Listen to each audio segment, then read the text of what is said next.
Bismillah. Assalamualaikum warahmatullahi wabarakatuh. Bismillahirrahmanirrahim. Alhamdulillahirabbil alamin. Assalatu wassalamu ala asyrofil anbiya'i wal mursalin sayyidina wa maulana Muhammadin wa ala alihi wa ashabihi wa man tabi'ahum bi ihsanin ila yaumiddin. Amma ba'du. Bismillah, mari kita lanjutkan lagi. Kita istiqomai belajar kita di setiap malam Kamis. Semoga masih belum ada rasa bosan, masih belum ada rasa jenuh dalam diri teman-teman yang rutin mengikuti kajian-kajian kita. Karena memang di antara tantangan beratnya orang yang ingin istiqomah itu kejenuhan, kebosanan. Bosan mungkin karena sudah lama ikut ngaji, kok rasanya kualitas hidupnya tidak meningkat-meningkat. Bosan karena mungkin tema-tema yang diharapkan ditunggu-tunggu kok nggak datang-datang, yang dibahas kok ya itu-itu. Bosan karena mungkin sering sekali kalau ngaji kok ya tidak paham-paham, kok sulit untuk masuk. Bosan karena mungkin rasanya kok ngaji ini tidak variatif, tidak dinamis, tidak banyak guyon-guyonnya lagi, tidak santai-santai kayak dulu zaman bisa ngaji langsung dan lain sebagainya. Ini anggap saja kejenuhan, kebosanan itu sebagai ujian bagi keistiqomahan kita. Ya memang situasinya masih belum 100% pulih seperti dulu dan kita masih belum menyelenggarakan kajian secara langsung. Baik teman-teman, malam hari ini kita melanjutkan tema kita tentang berpikir. Minggu lalu kita belajar tentang berpikir etis. Malam hari ini kita akan belajar berpikir sosial. Ini mungkin bagi teman-teman tema-tema berpikir ini agak terlalu jauh kemana-mana. Tapi sebenarnya tema-tema berpikir yang bulan ini kita angkat, inilah perwujudan kalau saya bilang filsafat itu kan cinta kebijaksanaan. Tidak berhenti hanya pada kebenaran. Nah, kebijaksanaan berpikir itu berpikir yang tidak hanya berhenti pada kebenaran, tapi juga mempertimbangkan situasi, memiliki visi, nilai-nilai dalam penerjemahannya. Jadi tidak cukup kita berpikir kritis atau kreatif saja, tapi juga harus etis. Karena kadang-kadang pemikiran-pemikiran yang luar biasa ketika disampaikan atau diwujudkan secara tidak etis, target, maksud, dan tujuan dari kebenaran tadi kemudian jadi tidak maksimal atau malah tidak terwujud. Berarti untuk bisa bijaksana kita tidak hanya dituntut berpikir kritis, kreatif, tapi juga berpikir etis. Nah, malam hari ini kita akan belajar lagi ternyata untuk bisa jadi bijaksana itu tidak cukup berpikir etis, tidak cukup berpikir kritis, kreatif, tapi juga berpikir sosial. Jadi kemampuan kita membaca realitas sosial dan bagaimana kita mendayagunakan akal pikiran kita di tengah kehidupan masyarakat. Ya tujuannya sama, karena yaitu agar kebenaran yang kita miliki, yang kita temukan, itu bisa diterapkan secara tepat, secara maksimal kemanfaatannya di tengah masyarakat. Maka penting kita belajar cara berpikir sosial atau social thinking. Jadi berpikir secara berhadapan dengan orang lain. Ini istilahnya social thinking. Nah, bismillah ya, kita belajar gimana sih social thinking itu, bagaimana kita belajar berpikir dengan mempertimbangkan hadirnya orang lain. Ya memang bulan ini isinya thinking. Semoga teman-teman tidak jadi overthinking, kokean mikir. Ini teknis-teknis sebenarnya. Mari kita belajar. Alhamdulillah kalau di bulan ini kita dapat beberapa keterampilan baru. Jadi cara mendayagunakan akal kita secara tepat. Kalau minggu lalu secara tepat dalam konteks etik, malam hari ini secara tepat dalam konteks sosial. Bismillah, kita awali. Kita awali dari definisi dulu ya, biar lebih mudah. Apa sih yang dimaksud social thinking itu? Social thinking atau berpikir sosial adalah proses intelijensi yang terjadi dalam diri kita yang memungkinkan kita bisa memahami sudut pandang, emosi, maksud orang lain yang ada di sekeliling kita. Jadi jangan salah ya, berarti berpikir sosial itu kemampuan kita mempertimbangkan orang lain. Sudut pandangnya, emosinya, mungkin cara berpikirnya, dan lain sebagainya. Prosesnya disebut proses intelijensi. Mengapa sih Pak disebut proses intelijensi? Kok tidak disebut saja proses rasional atau proses kerja akal? Karena yang bekerja, kalau kita masuk ke dunia sosial itu ya tidak hanya akal kita, tapi juga mungkin nurani kita, mungkin naluri kita, mungkin intuisi kita juga ikut bermain. Karena kita nanti akan berhadapan dengan manusia yang lengkap juga, dia tidak hanya punya akal, tapi juga punya nurani, punya naluri, punya imajinasi, punya intuisi, dan lain sebagainya. Kita pun menangkapnya sesuai dengan kapasitas kita. Nah, semakin pandai kita berpikir sosial biasanya, semakin mudah kita bergaul, berbaur di tengah masyarakat. Mengapa sih berpikir sosial itu penting? Yang pertama, karena saat kita berhubungan dengan orang, manusia itu kan makhluk sosial. Mau tidak mau, membutuhkan, memerlukan secara niscaya berhadapan dengan orang lain. Jadi, tidak mungkin kita bisa hidup sendirian, apalagi hari ini. Kayak Tarsan misalnya, di tengah hutan, tanpa segala fasilitas sosial, segala sumbangan entah apa dari orang lain dalam bentuk apapun. Kita pasti ada kebutuhan kita terhadap orang lain. Manusia itu makhluk sosial.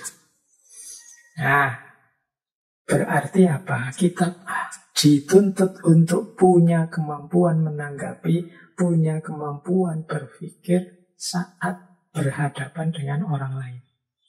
Jadi kalau kita sedang berhadapan dengan orang lain itu kan, misalnya kita ngobrol dengan orang, itu kan biasanya kita juga menjajaki siapa orang ini, seperti apa karakternya kira-kira, kemudian dia ini apa yang dia inginkan. Nah, itu kan kita selalu berpikir menebak-nebak ke sana.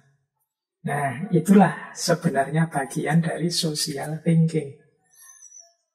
Misalnya teman-teman mungkin kapan-kapan ya berkunjung ke tempat saya misalnya. Teman-teman ngertinya, wah Pak Faiz itu yang tiap hari menemani belajar filsafat, ngaji filsafat. Berarti Pak Faiz itu ngerti tentang filsafat-filsafat. Nah, terus teman-teman ketika ketemu saya, terus ketika mau ngobrol, biasanya terus mengarah-arah ke filsafat. Karena Pak Faiz ini ngertinya filsafat.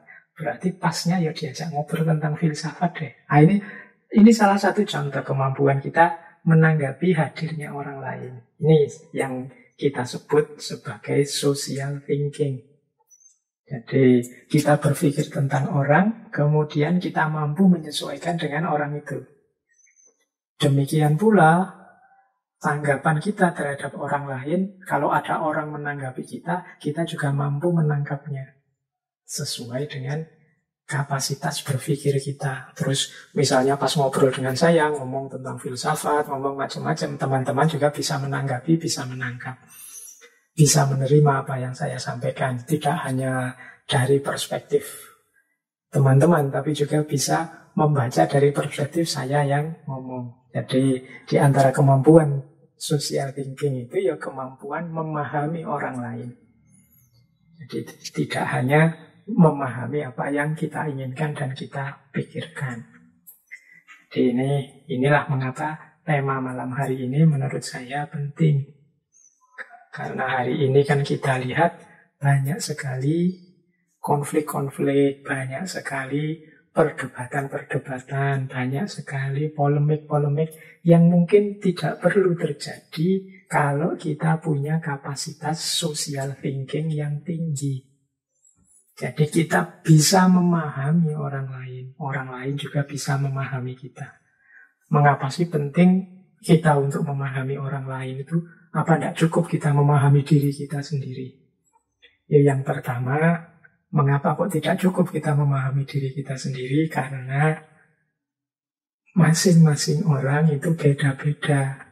Isi pikirannya, cara berpikirnya, nilai-nilai yang dia pegangi, kepribadiannya beda-beda.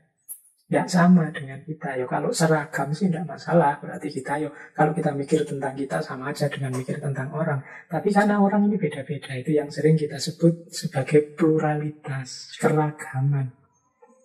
Nah, biasanya kita menerima kan kalau saya bilang, oh memang isi kepalanya orang beda-beda, pendapatnya orang beda-beda. Nah, sampai di titik ini kita biasanya menerima. Tapi jarang kita berlanjut kalau beda-beda terus kenapa? Ya kalau beda-beda itu harusnya kita saling memahami, bukan saling memaksakan pemahaman. Kalau kita memaksakan pemahaman kita kepada orang lain, itu sebenarnya menunjukkan kita belum menerima pluralitas tadi, belum menerima macam-macam cara berpikir orang, gaya hidup orang, kepribadian orang. Kita masih hanya menerima cara kita, nilai-nilai kita, kepribadian kita sendiri. Sehingga ketika tidak cocok, kita langsung saja melontarkan kritik-kritik, melontarkan serangan-serangan yang menjatuhkan. Tanpa terlebih dulu kita lakukan pemahaman. Yuk kita pahami orang lain dari perspektifnya, dari konteksnya. Tidak hanya dari perspektif kita atau konteks kita. Ini yang saya sebut, kita jarang memposisikan diri di perspektif orang yang kita baca. Sehingga ya pantas kalau begitu muncul konflik-konflik. Setiap orang memaksa agar pemahamannya diterima, pemikirannya diterima. Jarang orang yang mencoba membuka diri untuk juga memahami perspektifnya orang lain. Disinilah menurut saya pentingnya social thinking, kemampuan berpikir sosial. Nah, nanti ada pandangan sebenarnya kemampuan berpikir sosial ini sifatnya natural, alami. Jadi secara alami manusia itu memang makhluk sosial. Jadi orang suka sekali berteman, mencari teman. Orang suka sekali kalau punya pasangan. Orang cenderung untuk tidak sendirian dan mencari orang yang bisa diajak ngobrol, bisa diajak bareng, yang bisa mendampingi dalam berbagai urusan dan lain sebagainya. Jadi ini fitrah sosialnya manusia. Sehingga kemampuan berpikir sosial ini sebenarnya sifatnya intuitif. Nah, ada pandangan seperti itu. Intuitif itu berarti ya tidak perlu dipelajari secara mendalam, otomatis saja pasti bisa kok orang itu bergaul, orang itu menyesuaikan dengan lingkungannya, beradaptasi dengan sekelilingnya. Nah, ada pandangan yang seperti ini. Tapi ada pula pandangan, secara umum memang manusia itu secara intuitif bisa bergaul dengan yang lain, bisa berbaur dengan yang lain. Berarti bisa berpikir secara sosial. Hanya saja kadang-kadang manusia itu tertutupi oleh egonya. Kadang-kadang manusia itu terdistraksi oleh kepentingannya. Kadang-kadang manusia itu terseret oleh hobi-hobi kesenangannya. Sehingga melupakan kemampuan berpikir sosial ini. Sehingga melupakan pertimbangan hadirnya orang lain dalam hidupnya. Jadi lupa kalau ada orang lain dengan gagasan yang berbeda, perspektif yang berbeda, gaya hidup yang berbeda. Sehingga lama-lama kemampuan berpikir sosialnya jadi berkurang. Mungkin berpikir kritisnya canggih, berpikir kreatifnya canggih. Orang kagum semua dengan analisis-analisisnya. Tapi secara sosial dia kurang canggih. Secara penghargaan pada orang lain dia kurang bagus. Nah, ini yang saya sebut kemampuan berpikir sosialnya perlu ditingkatkan lagi. Baik, kita lanjutkan. Nah, itu perspektif kedua. Jadi ada yang menganggap ini alamiah, ada yang menganggap alamiah sih, tapi tetap harus diajarkan, dilatih biar jadi canggih. Bahkan nanti ada, ini kalau teman-teman belajar psikologi misalnya, atau mungkin kedokteran, ada penyakit-penyakit tertentu, kondisi klinis kejiwaan tertentu yang menunjukkan orang ini memerlukan tuntunan serius, memerlukan bimbingan serius untuk diajari bagaimana berpikir secara sosial. Ada orang-orang yang memang punya sebut saja penyakit ya, punya kecenderungan klinis tertentu yang coraknya asosial. Jadi ya mungkin misalnya gangguan bipolar, autisme, skizofrenia, depresi, orang dengan sindrom Asperger, orang yang terkena serangan social anxiety disorder, dan beberapa gejala-gejala kejiwaan yang lain. Ini yang membuat orang kemudian muncul karakter asosialnya. Dia tidak nyaman kalau di tengah orang banyak. Dia tidak suka kalau di dalam keramaian. Jadi tidak bisa berinteraksi dengan orang lain. Kalau sudah seperti ini, harus memang ada kepedulian dari kita untuk pelan-pelan menanamkan kemampuan berpikir sosial, menanggapi hidup sosial di sekelilingnya. Ya tentu saja dengan bantuan ahlinya. Karena ini ada sejenis gangguan kepribadian tertentu. Bahkan nanti ada yang ekstrim. Tidak hanya asosial, tapi juga antisosial. Wah, teman-teman mungkin pernah dengar ya, psikopat atau sosiopat. Ini yang suka drama-drama Korea, atau suka film-film tentang psikologis, atau film-film tentang para psikopat. Ini kan orang yang ekstrim, sama sekali antisosial. Kalau sosiopat itu orang yang memang sulit bergaul dengan masyarakat, acuh, tidak peduli dengan orang lain, cenderung menarik diri, tapi punya ego yang sangat tinggi. Dia merasa dirinya yang paling penting. Dia menganggap orang lain itu tidak ada artinya. Jadi dia cenderung nanti berbuat jahat untuk kepentingan pribadinya tanpa peduli haknya orang lain. Emosinya tidak stabil. Seringkali kehilangan kesabaran, kerjaannya ngamuk-ngamuk, marah-marah, menyakiti orang, tidak masalah, yang penting dia sendiri senang, terpenuhi egonya. Ini namanya sosiopat. Nanti ada yang lebih mengerikan lagi, namanya psikopat. Kalau psikopat ini unik dia. Kalau sosiopat kan memang tidak bisa bergaul dengan orang. Tapi kalau psikopat ini kadang-kadang kelihatan bisa berbaur, bisa akrab, menempatkan diri di tengah masyarakat. Orang menganggapnya normal. Tapi di balik yang normal ini tersimpan situasi mental, kondisi mental yang gelap. Dia tidak punya rasa sama sekali terhadap orang lain. Dia hanya ingin memuaskan keinginan dinginnya, keinginan jahatnya. Dia punya naluri. Mungkin kalau di film-film itu disebut naluri seperti predator, ingin menghancurkan. Tapi orang tidak tahu karena dia dari luar kelihatan sangat normal. Sehingga diam-diam dia bisa merencanakan kejahatan dengan baik dan detail. Orang sulit mendeteksi siapa psikopat. Tapi kalau sosiopat ini biasanya kelihatan. Orangnya memang tidak bisa bergaul, merasa tinggi, egonya sangat tinggi. Kadang-kadang melakukan kejahatan, hal-hal yang menyakiti orang lain, tapi dia tidak peduli. Yang penting dia puas. Nah, itu sosiopat. Ini juga jenis personality disorder. Jadi kepribadian yang kacau, yang rusak. Ini juga PR bagi kita. Nah, jadi ternyata kemampuan berpikir sosial itu penting.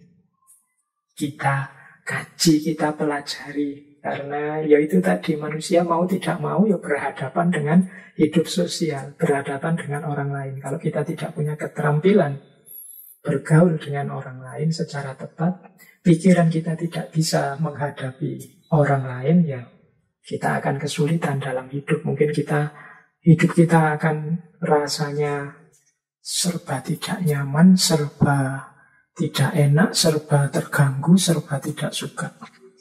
Nah, disinilah pentingnya kita belajar tentang social thinking atau berpikir sosial. Nah, Kita lanjutkan lagi.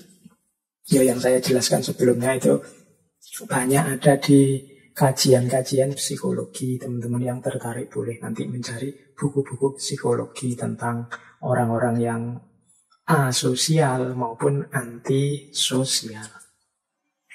Nah, kemampuan berpikir sosial ini adalah bagian dari social skill dan social learning. Ini untuk istilah-istilah ya, biar teman-teman tidak bingung.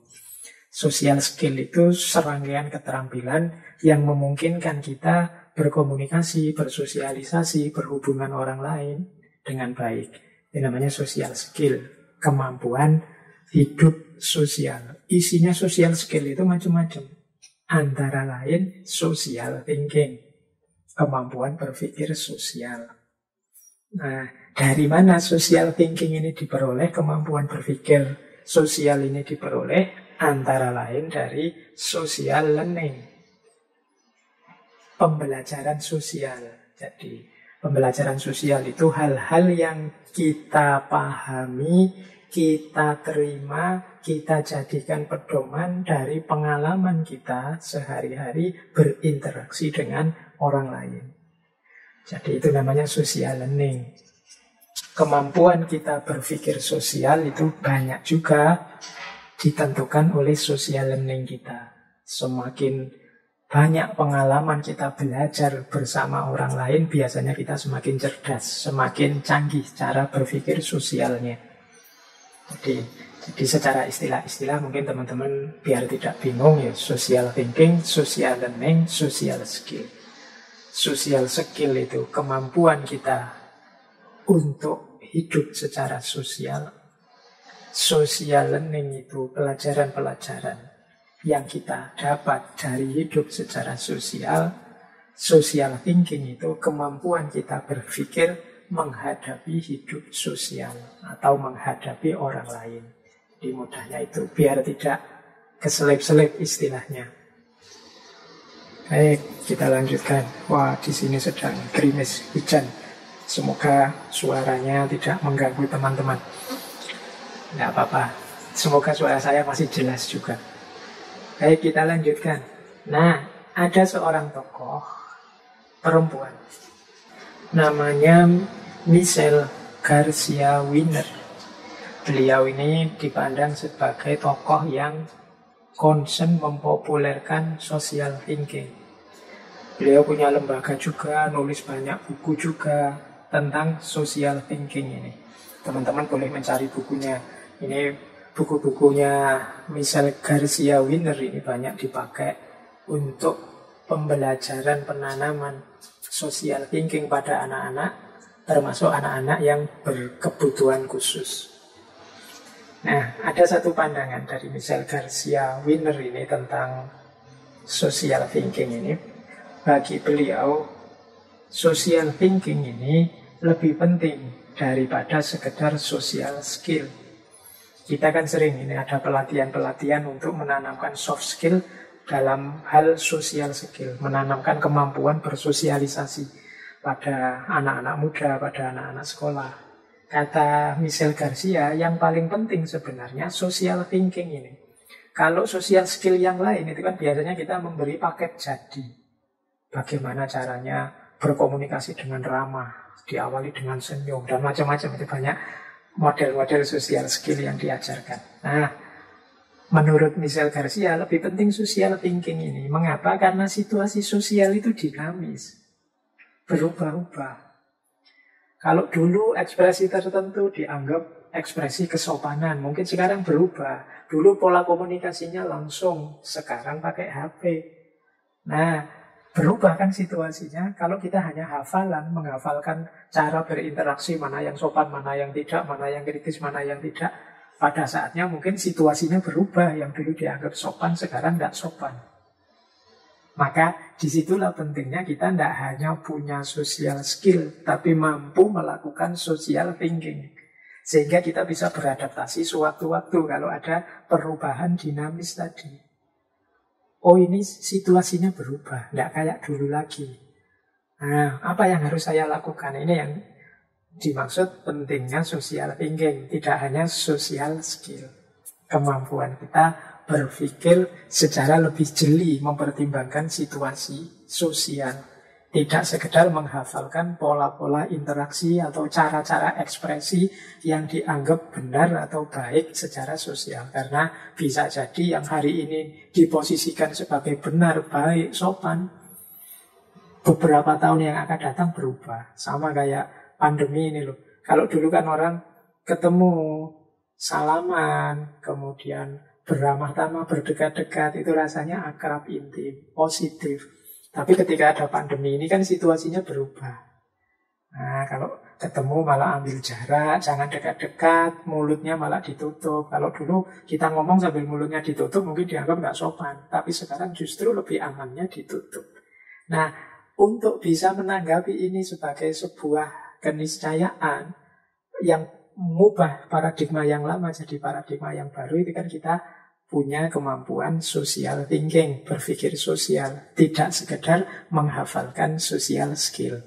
Nah, ini pandangannya Michel Garcia tadi. Maka penting kita tidak hanya memahami bagaimana cara berinteraksi yang baik dan benar atau social skill, tapi juga bagaimana cara kita untuk berpikir sosial.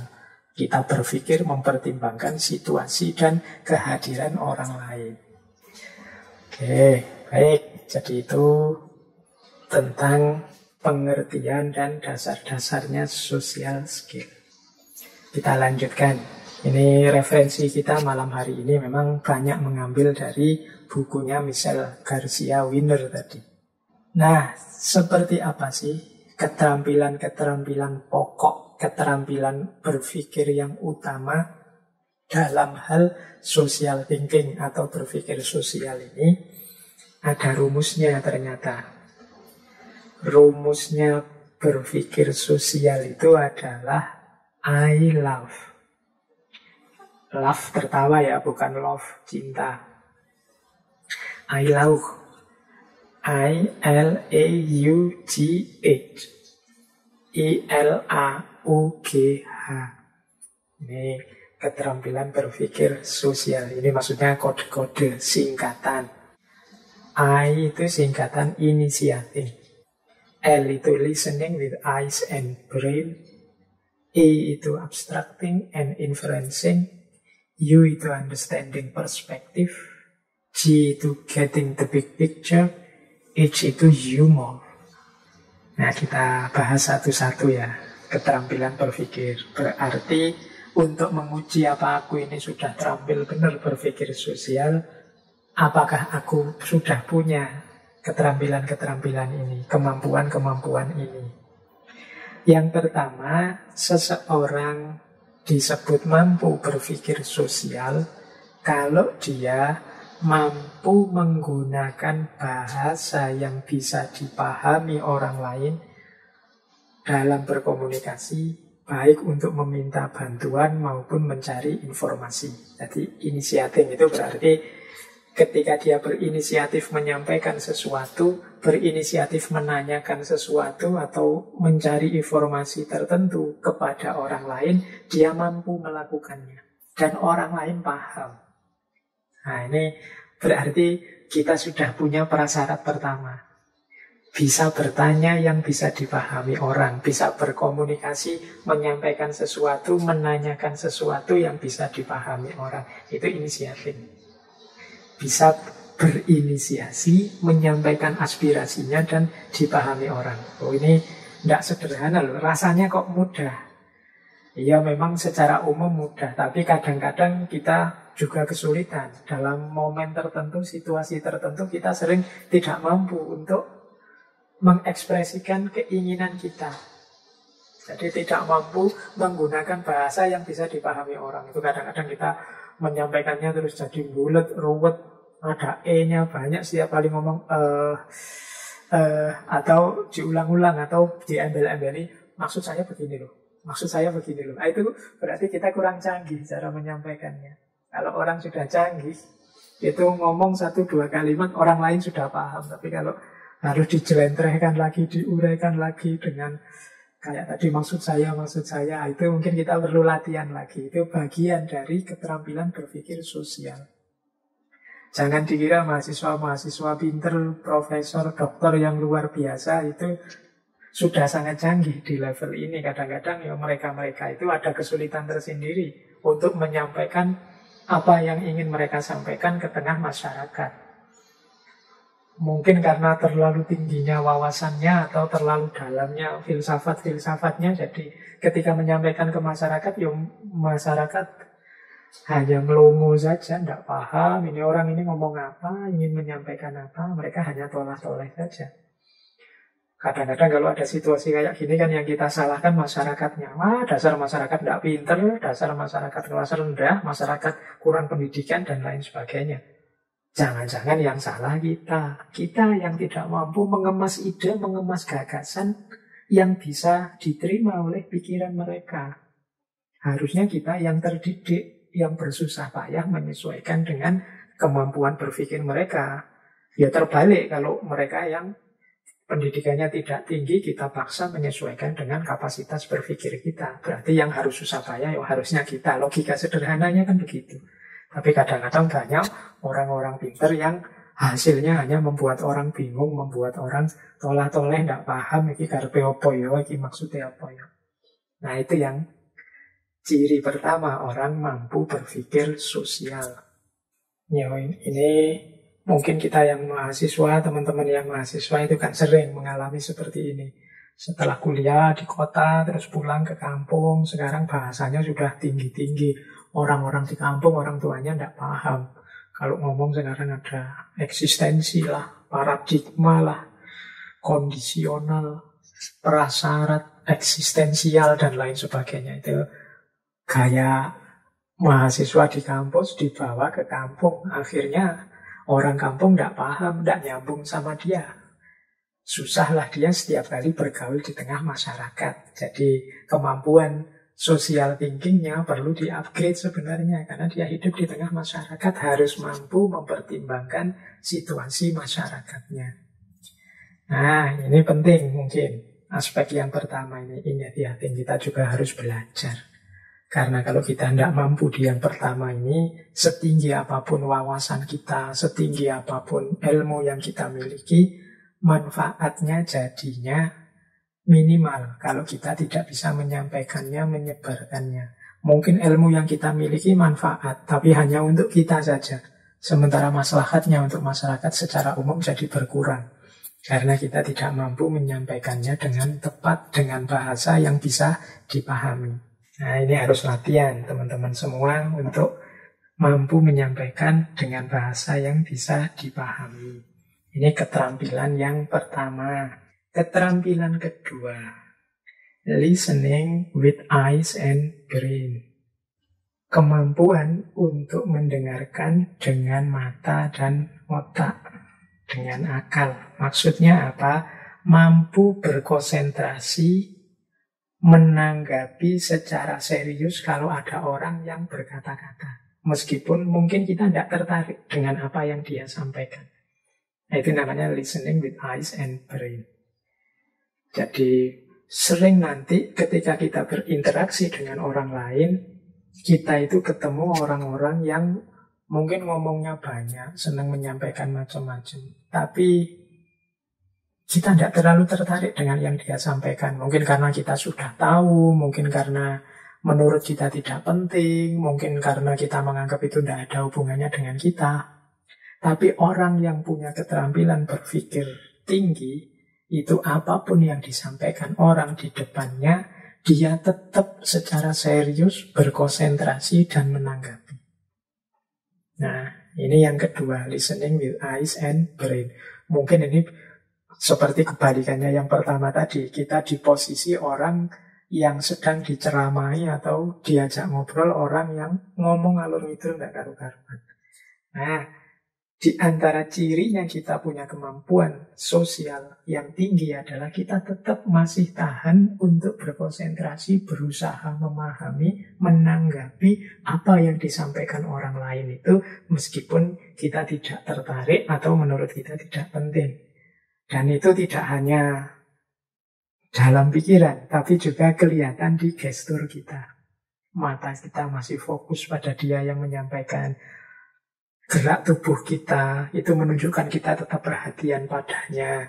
Pikiran kita juga fokus pada yang dikatakannya. Nah, ini termasuk jenis keterampilan berpikir sosial juga. Jadi listening with eyes and brain. Kita mendengarkan tidak hanya dengan telinga, tapi juga dengan mata, tapi juga dengan pikiran. Jadi ya kalau telinga kan otomatis terdengar. Kadang-kadang ada orang itu karena tidak tertarik, terus matanya nengok kiri, nengok kanan. Tampak sekali kalau dia tidak minat, tidak tertarik.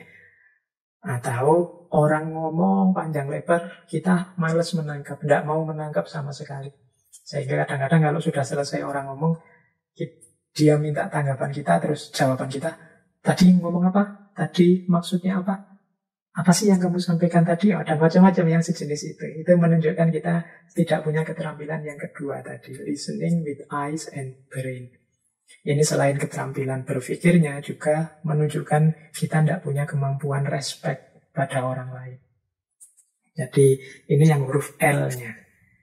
Jadi penting nanti bagi teman-teman untuk demi kehidupan sosial yang nyaman, di antara kapasitas berpikir sosial kita adalah mampu listening with eyes and brain. Yang ketiga, abstracting and inferencing. Kemampuan berabstraksi dan merujuk, inferencing. Maksudnya apa? Kita mampu memahami maksud seseorang meskipun mungkin dia tidak menyatakannya secara jelas. Nah, ini juga kemampuan berpikir sosial. Biasanya di tengah masyarakat itu ada kode-kode sosial tertentu, ada cara ngomong tertentu yang itu bagi orang luar mungkin sulit dipahami, tapi orang dalam yang terlibat dalam komunitas sosial itu bisa menangkapnya, bisa paham. Nah, kita itu cerdas secara sosial, mampu berpikir sosial kalau kita mampu memahami maksud orang lain meskipun dia sendiri sebenarnya tidak menjelaskan secara detail, tidak menyatakannya secara jelas. Nah, ini kita berarti cerdas sosial, mampu berpikir sosial. Misalnya orang ngomongnya hanya sedikit sebentar, mungkin dia agak sulit menjelaskannya, sampai dia bingung sendiri. Gimana ya maksudnya? Terus dia garuk-garuk, terus dia tolak-tolak saja itu. Maksudnya dia menjelaskannya kesulitan, tapi kemudian, oh ya, aku bisa menangkap yang engkau maksud. Aku ngerti maksudmu apa, meskipun belum kamu sampaikan semua. Nah, kalau kita bisa melakukan ini, sebenarnya kita sudah punya kecerdasan secara sosial. Kita mampu berpikir sosial. Hanya dari kode-kode, isyarat, kemudian kalimat-kalimat pendek, kita bisa menangkap apa yang dia maksud. Kadang-kadang mungkin dari hanya sedikit gerakan, kita mampu menangkapnya karena kita bagian dari komunitas sosial itu, sehingga kita cerdas kalau di lingkup sosial kita. Nah, ini abstracting and inferencing. Jadi kemampuan kita untuk memahami meskipun tidak dinyatakan secara jelas, karena banyak orang yang tidak mampu menjelaskannya secara detail. Dia hanya bisa menjelaskan dengan kode-kode tertentu yang selama ini mungkin disepakati dalam konteks sosial di sana. Nah, kita bisa menangkap itu, berarti kita punya keterampilan berpikir sosial yang bagus. Yang keempat, yaitu understanding perspective. I love tadi, sekarang huruf keempat. Understanding perspective itu kita disebut cerdas secara sosial kalau kita mampu memahami sudut pandang kita sendiri dan sudut pandang orang lain. Ini yang disebut understanding perspective. Jadi kita ngerti benar, oh saya itu memahami begini karena sudut pandang saya ini. Sementara orang itu memahaminya begitu karena dia sudut pandangnya itu. Jadi dia melihat bagian ini, saya melihat bagian itu. Itu yang membuat kesimpulan kita berbeda. Nah, ini namanya understanding perspective. Oh, pantas dia bilang warnanya hijau, karena kalau dilihat dari sana memang warnanya hijau. Sementara saya menganggapnya warnanya putih, karena kalau dari tempat saya ini warnanya putih. Nah, kemampuan kita memetakan dan memahami perbedaan sudut pandang Ini adalah bagian dari kecerdasan sosial, keterampilan kita berpikir sosial. Jadi ini penting bagi teman-teman untuk mampu ini. Kalau kita sulit melakukan ini, ya biasanya terus terjadi gesekan-gesekan, konflik-konflik karena perbedaan pandangan yang sangat kuat. Tidak berarti kemudian kita harus setuju dengan pikiran dia, tapi dengan kita sadar perbedaan perspektif ini, konflik-konflik yang tidak perlu, gesekan-gesekan yang tidak penting bisa dihindari. Paling tidak kita bisa memaklumi kesimpulannya. Oh, dia menyimpulkan begitu karena memang sudut pandangnya seperti itu. Sementara menurut saya, sudut pandang yang pas itu seperti ini. Itulah yang membuat kesimpulanku berbeda. Nah, ini juga butuh kecerdasan sosial. Butuh keterampilan berpikir sosial. Understanding perspektif. Kemudian, yang kelima, huruf G. Huruf G ini artinya getting the big picture. Bagaimana kita memahami secara umum. Bagaimana kita memahami secara utuh. Getting the big picture itu kita pahami maksud umumnya apa sih. Yang penting-penting kita ambil, yang tidak penting kita lewatkan saja. Ini maksudnya bagaimana. Yang keempat, yang kelima ini, huruf G ini, kita itu kan kalau berinteraksi dengan orang lain, mungkin ngobrol, mungkin diskusi, mungkin peristiwa-peristiwa interaksi yang lain, itu kan sering terjadi banyak bumbu-bumbu.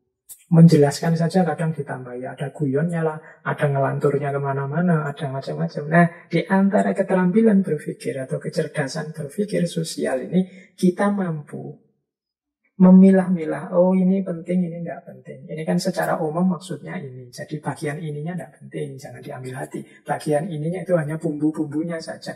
Kalau ini ilustrasi-ilustrasi, mungkin ada yang tidak cocok, tapi yang penting kan maksudnya itu. Nah, itu namanya getting the big picture. Jadi di antara kecerdasan sosial, kemampuan berpikir sosial yang penting itu kita harus mampu ini. Kalau kita tidak mampu mengambil atau fokus pada yang penting, melewatkan yang tidak penting, hidup sosial kita pasti akan berat. Tidak hanya hidup sosial konkret, hidup sosial di medsos juga begitu. Apalagi di medsos. Jadi kita harus pinter. Oh, ini orang ini maksudnya guyon. Yang ini hanya ilustrasinya saja. Maksud intinya sebenarnya yang dia inginkan itu ini. Nah, itu kita harus bisa begitu. Jadi yang ilustrasi yang tidak penting kita singkirkan saja. Guyonan yang hanya bumbu-bumbu yang malah merusak pemahaman kita singkirkan dulu. Kita ambil dulu maksud utamanya. Ini loh sebenarnya yang dia inginkan. Nah, kalau yang ini aku setuju. Oh, itu penting dalam hidup sosial bersama orang lain. Kadang-kadang kita harus mampu yang bumbu-bumbu ya kita posisikan sebagai tempelan-tempelan. Yang guyon ya kita posisikan sebagai guyonan saja, lawaan saja untuk diketawakan. Yang ilustrasi ya kita posisikan sebagai ilustrasi untuk penyegar saja. Nah, kita menangkap yang inti, maksudnya yang penting. Nah, ini termasuk kemampuan yang harus juga kita kuasai. Jangan sampai kita kelewatan, keliru. Untuk yang penting-penting malah kita lewatkan. Kita sibuk ngurusi yang kecil-kecil yang tidak penting. Kita sibuk marah-marah karena ada guyonannya. Kita tersinggung karena ilustrasinya tidak pas. Kita tidak cocok karena ini yang tidak penting. Kalau diurusi serius, ini jadi rame. Akhirnya dibahas yang tidak penting. Yang penting tidak terbahas. Bolehlah kita komentar sedikit. Kalau guyonanmu yang itu aku tidak setuju, tapi itu nanti saja. Topik kita kan ini secara umum. Itu boleh. Jadi tidak harus kemudian yang tidak penting itu dibahas panjang lebar. Akhirnya duduk persoalannya melenceng. Yang diinginkan tidak terpenuhi. Nah, itu huruf G. Jadi getting the big picture. Ambil yang utamanya saja. Yang tidak penting dilewatkan. Mungkin besok ada tema yang relevan, boleh yang tidak penting itu ditarik ke tengah, dibahas lagi. Itu keterampilan yang kelima. Nah, yang keenam, ini juga sangat penting dalam kehidupan sosial dan mengasah kemampuan keterampilan kita berpikir sosial. Yang keenam ini adalah humor. Tadi kan saya sebut humor itu tidak penting, tapi dalam pergaulan sosial tertentu itu kita harus punya kemampuan humor. Kemampuan humor itu kemampuan menerima, kemampuan memahami, bahkan juga sedikit-sedikit kemampuan melakukan. Jadi kalau kita lempeng, terus serius, terus ya orang bosan. Mungkin jadi jemu, mungkin jadi jenuh. Kayak ngaji kita belakangan ini kan serius, terus wong yo saya ngomong sendirian, jadi susah mau ndagel apa, mau lawaan sama siapa, ya wis langsung saya sampaikan materinya. Tapi kalau ada orang lain, kita bisa interaktif, berinteraksi, bertemu. Nah, humor ini penting. Dan kita dituntut untuk punya kemampuan humor, baik kemampuan menerima, memahami, maupun melakukan.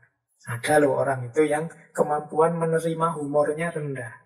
Jadi dia tidak bisa diguyoni. Kalau ada orang guyon, dia tanggapi serius. Orang guyon itu kan kadang-kadang membuat fragmen-fragmen abstrak, membuat cerita-cerita karangan, yang penting lucu. Tapi orang-orang yang tidak bisa menerima humor itu kadang-kadang malah tidak tertawa, menanggapinya serius. Nah, ini juga penting kita belajar untuk menemukan titik lucunya, titik humornya, sehingga karena itu maksudnya humor, kita bisa ketawa. Jangan dikira ini mudah. Banyak orang kesulitan. Kadang-kadang kan kita itu jadi sinis sekali hidup kita, jadi kaku sekali hidup kita. Kalau orang-orang yang tidak kita sukai, kadang-kadang terus kita meskipun dia melucu, kita tidak mau ketawa, tidak lucu. Nah, itu butuh kearifan sebenarnya. Bayangkan kalau teman-teman dagel, ngelawak, terus tidak ada yang ketawa. Itu kan tekanan batin luar biasa. Prinsip hidup sosial itu kan jangan melakukan yang kalau dilakukan padamu, engkau juga tidak suka. Nah, humor juga begitu. Berarti kita penting untuk bisa menerima humor. Saya tekankan menerima, karena banyak orang yang pura-pura menerima, sebenarnya dia tidak tahu lucunya, hanya ketawa formalitas saja. Wah, itu lebih menyakitkan juga. Jadi ini kita harus latihan. Jiwanya perlu lebih lentur, lebih santai, cerdas menangkap sisi-sisi lucunya, memahami titik-titik lucunya. Dalam rangka apa? Kesegaran hidup sosial. Biar tidak kaku. Kadang-kadang hal-hal serius itu kalau disampaikan dengan humor, dengan santai, dengan satir-satir dagelan, itu lebih menyegarkan pikiran. Tidak membuat tersinggung, tidak membuat orang marah-marah. Jadi semoga kita termasuk orang yang bisa menerima humor dan juga bisa melakukan humor. Karena itu termasuk bagian dari keterampilan berpikir sosial. Nah, jadi teman-teman, ada 6 keterampilan pokok untuk kita berpikir sosial, yaitu I love tadi. Yang pertama, kita mampu berekspresi, initiating, bagaimana kita menggunakan bahasa yang bisa dipahami orang, bagaimana kita mampu mendengar. Jadi yang pertama itu bisa mengungkapkan, bisa bicara. Yang kedua bisa mendengarkan dengan baik. Yang ketiga bisa memahami dengan baik, meskipun pernyataannya tidak terlalu jelas. Yang keempat bisa memetakan sudut pandang yang berbeda. Yang kelima bisa milih mana yang penting, mana yang tidak penting. Dan yang keenam bisa melakukan humor atau menerima humor. Biar tidak terlalu kaku, tidak terlalu serius hidup kita. Biar hidup kita segar, menyenangkan. Bumbu-bumbu humor penting untuk sekali dua kali kita tampilkan. Tuh yang pokok-pokok. Jadi mari kita latihan agar punya 6 keterampilan berpikir sosial tadi. Terus kita lanjutkan. Nah, tadi ini uraian lebih jauh tentang perspektif tadi. Atau istilah lainnya perspektif taking. Jadi perspektif taking. Mengambil perspektif. Kemampuan memahami diri dan orang lain. Apa sih yang kita pahami dari orang lain itu? Ini secara umum kita dituntut untuk memahami paling tidak 5 aspek. Kalau bisa, semakin bisa kita memahami 5 aspek ini, semakin lancar kemampuan kita berinteraksi dengan orang lain. Semakin kita bisa relate dengan orang lain. Yang pertama apa? Yaitu pemikiran dan emosi, thought. Kita bisa memahami pikiran-pikiran dia, gagasan-gagasan dia, dan emosi dia. Jadi kalau kita sedang berinteraksi dengan orang lain, pastikan kita tahu ini dia sedang marah, sedang sedih, sedang senang, sedang semangat untuk memberi nasihat atau sedang semangat untuk minta petunjuk dan lain sebagainya. Ini namanya emosi-emosi. Jadi selain pikiran-pikiran dia, kita bisa menangkap emosinya.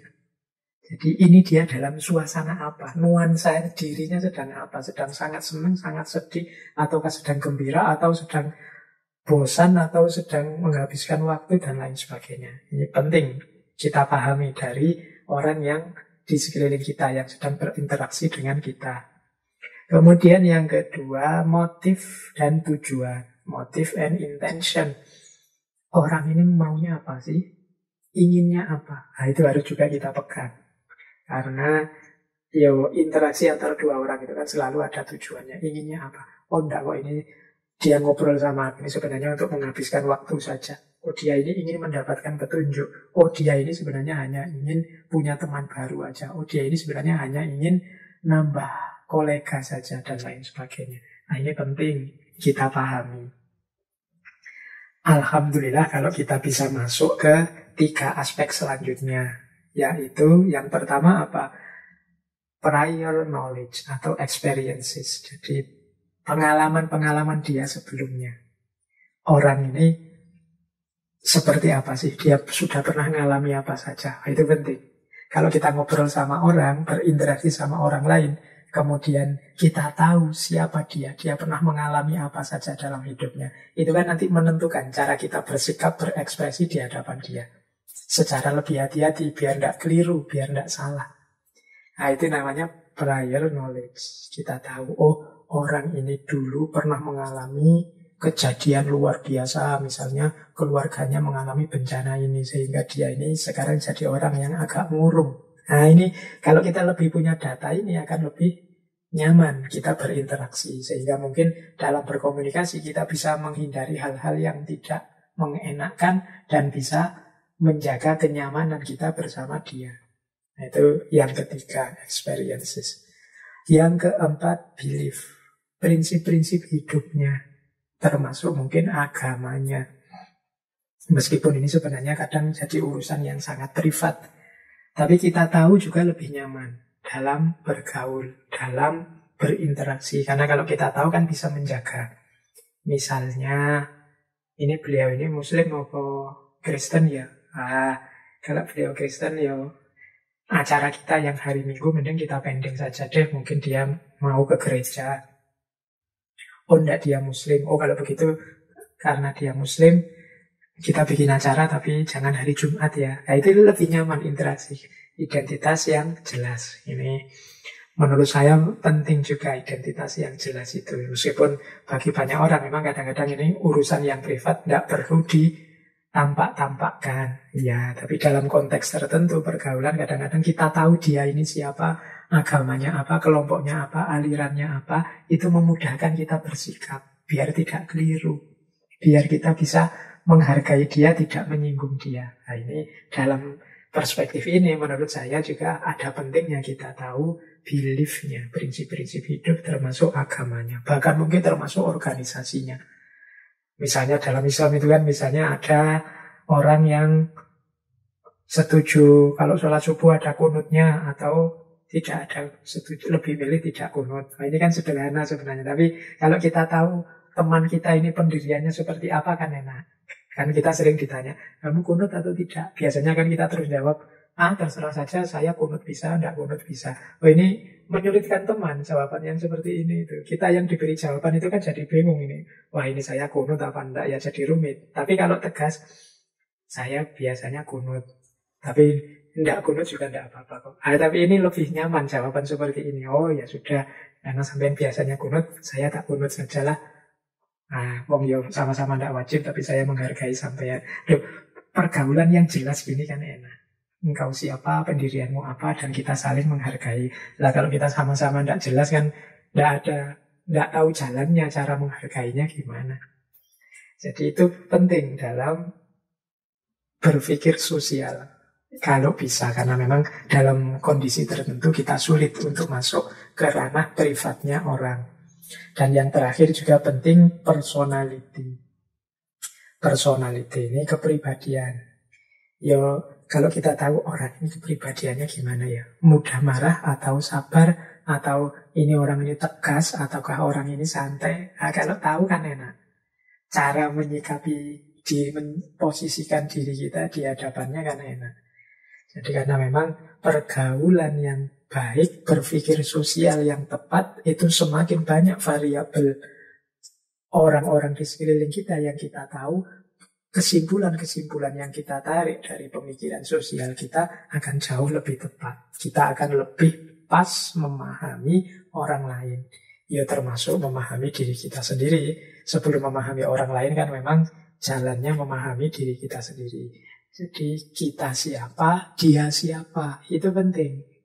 Setelah jelas aku siapa, dia siapa, tinggal kita atur bagaimana sih jalan kita untuk saling menghormati, saling menghargai, bekerja sama, mewujudkan ideal cita-cita kita bersama. Baik, jadi itu perspektif taking. Jadi bagaimana kita mengambil perspektif. Kalau kita tahu hal-hal 5 tadi, kita sekarang bisa memahami sudut pandang orang yang berinteraksi dengan kita. Kita paham pikiran-pikiran dan emosinya, kita paham motif dan tujuannya, kita paham pengalaman-pengalaman dia sebelumnya, prinsip-prinsip kepercayaannya, dan juga kepribadiannya. Baik, ambil nafas sebentar. Mungkin teman-teman ingin minum dulu atau ingin ngapain dulu, silahkan. Semoga yang depan-depan tadi sudah bisa ditangkap sedikit-sedikit, semoga sudah mengendap. Oke, kita lanjutkan. Jadi kita sudah belajar sedikit malam hari ini tentang apa itu berpikir sosial, keterampilan apa saja yang harus kita miliki dalam berpikir sosial, kemudian bagaimana cara kita memahami orang lain. Aspek-aspek apa yang harus kita pahami. Kita lanjutkan di antara yang tadi kita bahas tentang aspek-aspek yang harus kita pahami. Penting untuk kita mendalami juga kalau memang mungkin dan mampu, yaitu aspek kepribadian. Ini teman-teman bisa banyak belajar dari wilayah psikologi. Menurut catatan saya, untuk memahami seperti apa sih kepribadian seseorang itu, ini saya ambil beberapa dari teori psikologi, ada 4 jalan kita bisa memahami pribadinya orang lain. Yang pertama, melalui caranya berekspresi. Yang kedua, kita pahami melalui caranya memperoleh informasi. Yang ketiga, kita simpulkan dari cara dia memutuskan. Dan yang keempat, kita simpulkan dari caranya bertindak, caranya melakukan sesuatu. Jadi ini 4 strategi untuk memahami kepribadian orang lain. Gaya ekspresinya, cara dia memperoleh informasi, cara dia memutuskan, dan cara dia bertindak. Mari kita lihat satu-satu ya. Macam-macam dari 4 hal tadi. Yang pertama, gaya berekspresi. Ini kalau dalam dunia psikologi, dulu kita pernah belajar tentang seorang filosof psikolog namanya Jung. Atau lengkapnya Carl Gustav Jung. Dulu kita membahas beliau dalam babak atau episode 1 bulan kita membahas tentang kepribadian.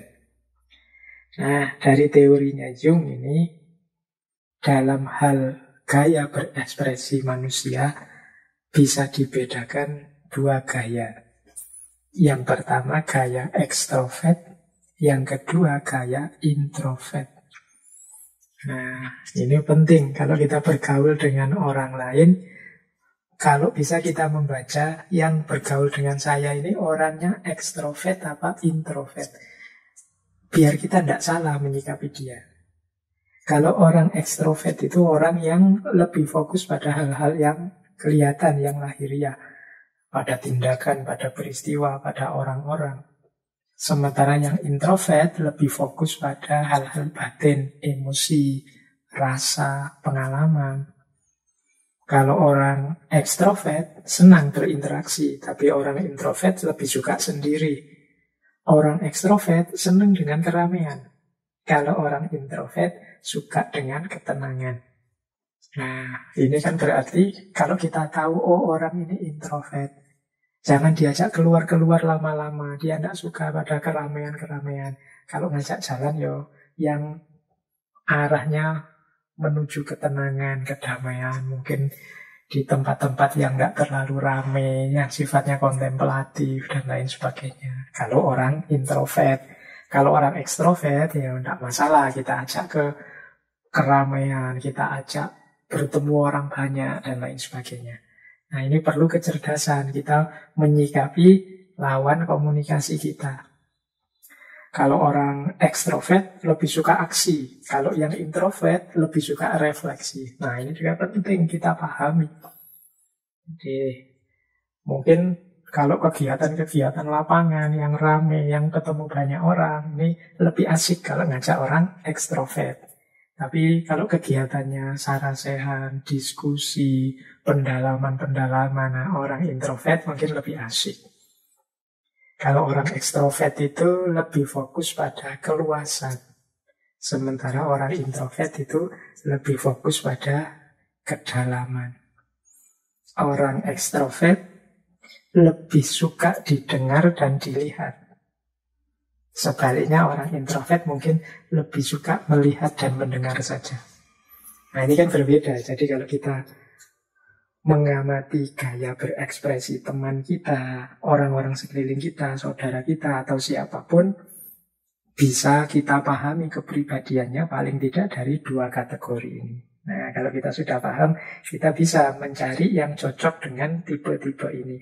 Oh, adikku yang nomor sekian ini agak introvert. Berarti kalau tak ajak jalan, lebih suka ke mungkin gunung-gunung yang sepi, atau laut-laut yang tidak terlalu ramai. Sementara adikku yang ini, dia ekstrovert, ekspresif. Mungkin dia suka kalau ke taman bermain yang ramai, atau ke alun-alun, atau kemana. Nah, ini salah satu jalan bagi kita untuk memahami kepribadian. Gaya ekspresi. Apakah ekstrovert atau introvert?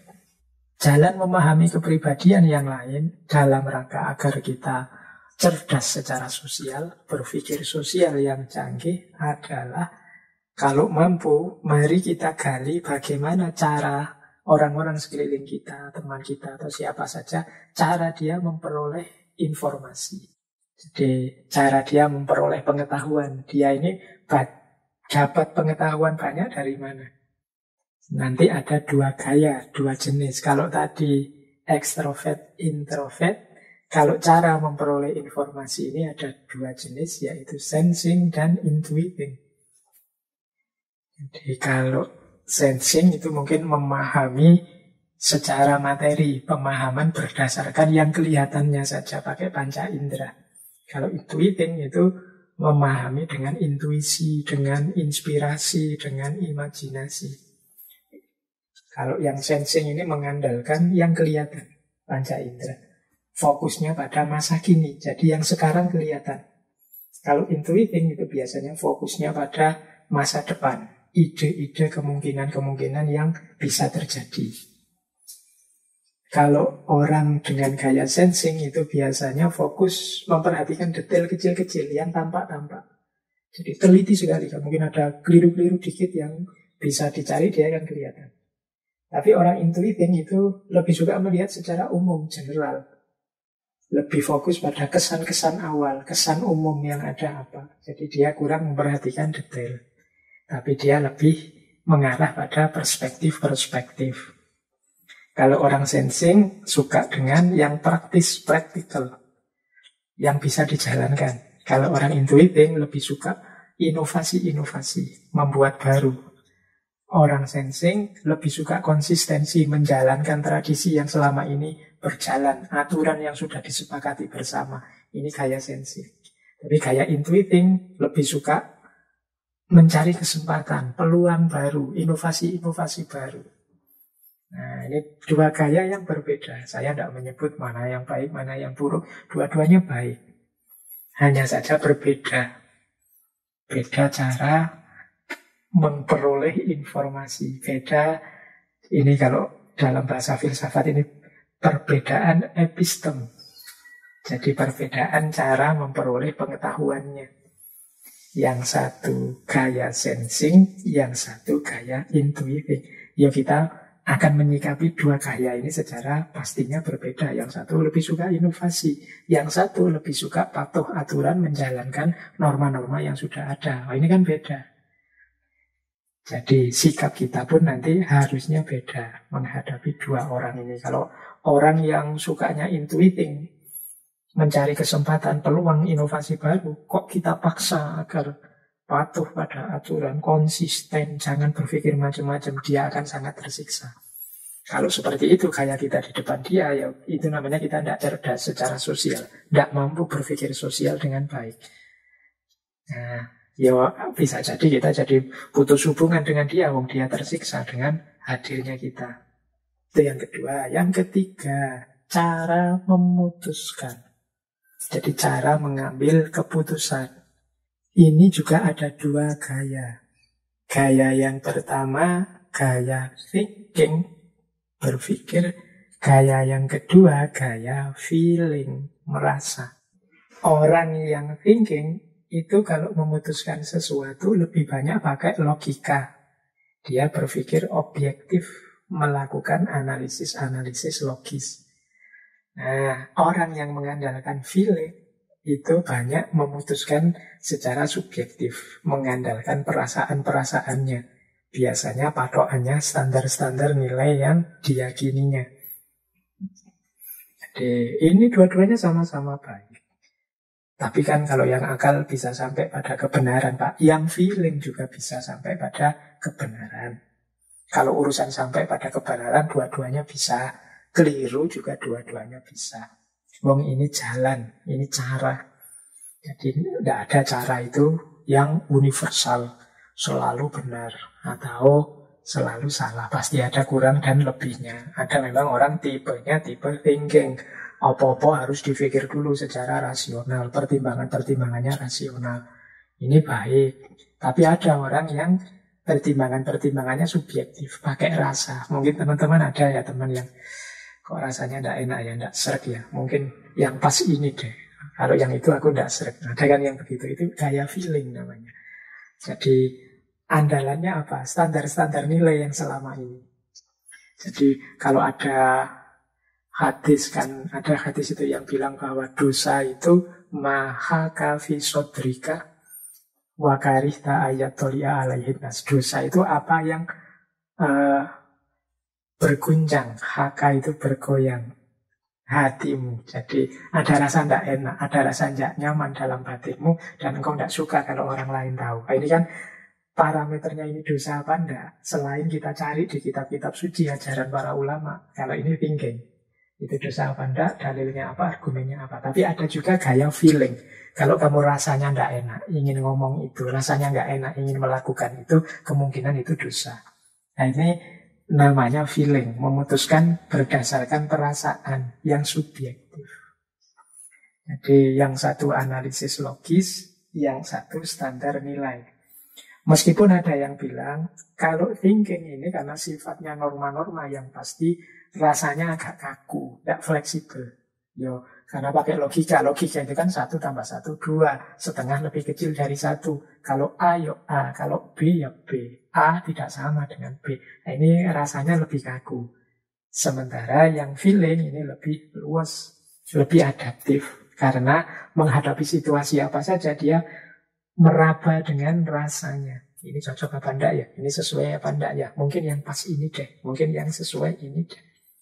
Nah, itu bedanya thinking dengan feeling. Kalau thinking itu truthfulness, kebenaran.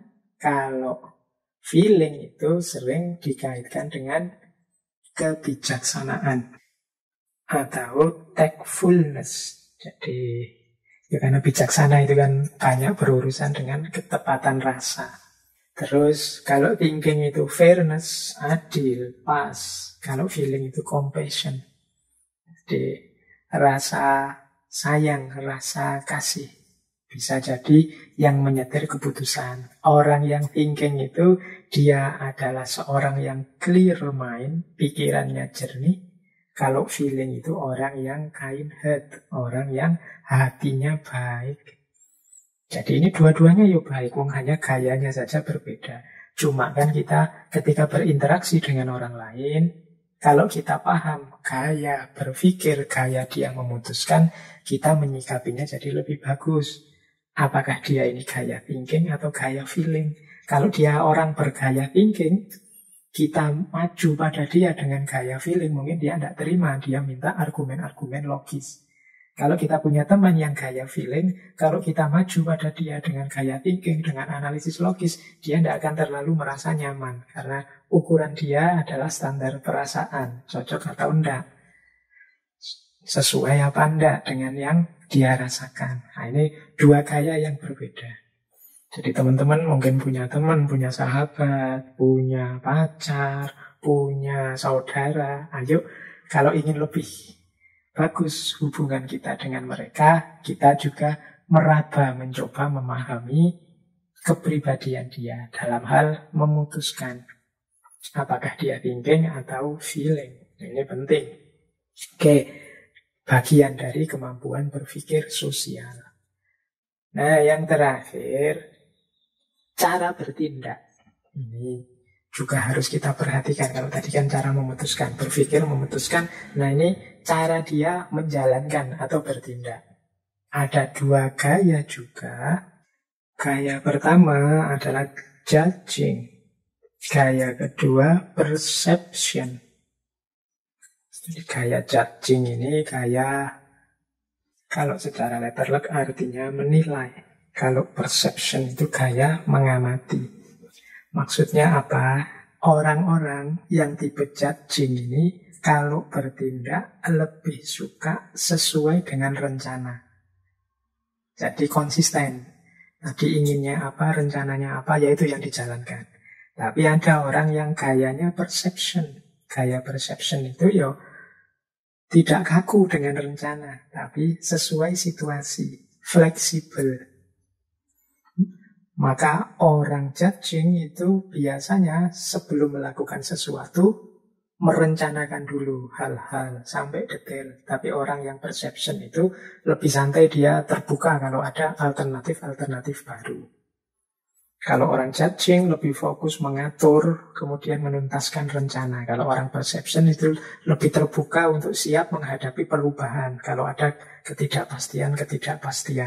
Orang judging fokus pada rencana dan tujuan. Orang perception suka dengan spontanitas.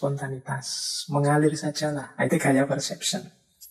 Kalau kita punya teman, ayo diperhatikan dia ini tipe judging atau perception. Orang judging itu misalnya diajak jalan kemana, dia akan merencanakan sampai detail. Nanti kita berangkat jam berapa, kemudian naik apa, berapa jam kita di jalan, berarti nanti kita haus ini, kira-kira sejauh itu butuh minuman berapa, nanti makan berapa kali, mampir di warung sebelah mana, berarti berapa banyak uang yang harus kita bawa. Nah, perjalanan 2 hari itu kira-kira butuh ganti baju berapa kali. Kalau sehari ganti 2 kali, berarti kita butuh 4, dan seterusnya. Ini tipe orang judging. Jadi, apa-apa direncanakan secara detail. Kalau kita punya teman seperti ini, kemudian kita sembrono, ala jalan sajalah yang penting. Kita nanti kalau ada masalah diatasi belakangan, dia pasti jengkel luar biasa. Ada orang dengan tipe perception. Nah, tipe perception ini kebalikannya, orangnya santai, easy. Ya, kalau ada perubahan ya nanti dihadapi nanti, mengalir sajalah. Ada apa saja kan tidak masalah, yang penting kita jalan sajalah dulu. Ini gaya perception. Kalau kita berhadapan dengan orang gaya perception dan kita bergaya judging, kita ajak dia, yuk kita rencanakan detail, yuk kita harus membawa barang apa saja, sanggup kita minimal berapa, nanti kita butuh ganti baju berapa. Wow, itu dia akan merasa tidak nyaman.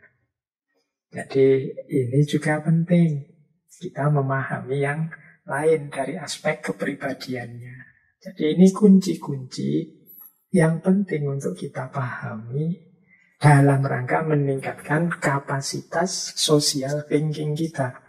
Social thinking itu kan kuncinya bagaimana kita bisa memahami orang lain, bagaimana kita bisa sadar, dan bagaimana cara mengelola kehidupan bersama orang lain. Antara lain tadi, kita pahami dari aspek kepribadiannya. Aspek kepribadian itu bisa kita lihat dari 4 hal. Yang pertama, gayanya berekspresi. Yang kedua, cara berpikir, cara memperoleh informasi. Yang ketiga, dari caranya memutuskan. Dan yang keempat, dari caranya bertindak. Nah, terus kalau kita sudah masuk dalam pemahaman terhadap yang lain, apalagi alhamdulillah kalau kita sudah saling memahami siapa aku, siapa kamu. Selanjutnya adalah mari kita lakukan beberapa hal berikut. Yang pertama, mari kita saling menerima. Kita terima diri kita terima juga yang lain, dan sama-sama kita pahami, kita maklumi. Oh ya, tipeku begini, tipemu begitu. Penerimaan ini nomor 1 ya, bukan penyangkalan. Kalau diawali dari penyangkalan ya tidak lanjut kita berpikir sosialnya. Bisa jadi nanti jatuh pada egoisme. Cara pandang yang memenangkan dirinya sendiri. Jadi kita terima dulu kenyataan diri kita. Oh ternyata saya itu introvert Pak. Oh ternyata teman saya itu gayanya lebih banyak feeling daripada thinking. Oh, kalau sahabat saya yang itu, dia ini tipe intuiting. Pikirannya selalu ke depan, dan lain sebagainya. Jadi kita terima dulu. Kalau sudah kita terima, mari kita pahami bersama ideal hidup bersama kita. Jadi ideal kita dalam hidup bersama ini. Kita ini kan hidup bareng-bareng di tengah masyarakat. Harus menjaga harmoni, jangan saling menjatuhkan, jangan saling curiga, dan lain sebagainya. Ini ideal-ideal hidup bersama. Kita terima, kita kemudian saling memahami kebersamaan kita. Mungkin kita menemukan kesamaan-kesamaan. Alhamdulillah, kalau ketemu, aku sama dengan kamu. Aku tipenya feeling, kamu juga feeling. Kita sama ya. Nah, alhamdulillah kalau sama berarti mudah kita untuk menjalin kebersamaan. Kok dilalah banyak perbedaannya. Aku dengan kamu ada beda di sini, di sini, di sini. Ya sudah, berarti kalau memang jelas ada perbedaannya, saatnya kita saling menghargai, saling mengatur strategi biar tidak saling menyakiti, tidak saling menyenggol, tidak saling menyinggung. Nah, ketika kita sudah sama-sama sadar titik perbedaan. Tapi harus diketahui, karena jangan sampai kita tidak tahu, tidak terasa, ternyata menyinggung dia, ternyata menyakiti dia.